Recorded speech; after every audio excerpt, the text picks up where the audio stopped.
முதலமைச்சரா வரணும், ஒரு தலித் ஒரு முதலமைச்சரா வரணும்னு சொல்லும் பொழுது அதில் முதல் குரலாக ஒலித்த குரல் திரு விஜய் அவர்களுடைய குரல்.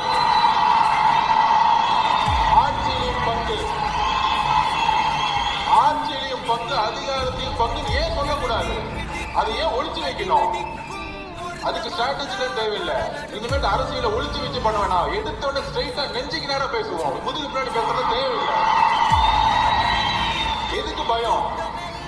எதுக்குமே பயப்பட வேண்டாம்.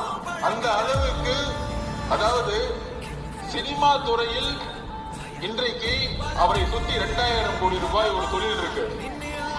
அதை விடுறதுக்கு ஒரு மனசு வேணும்.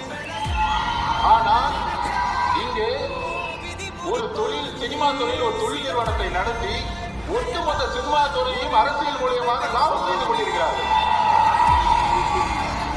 ஆனால் இன்றைக்கு வரைக்கும் அது குறவில்லை.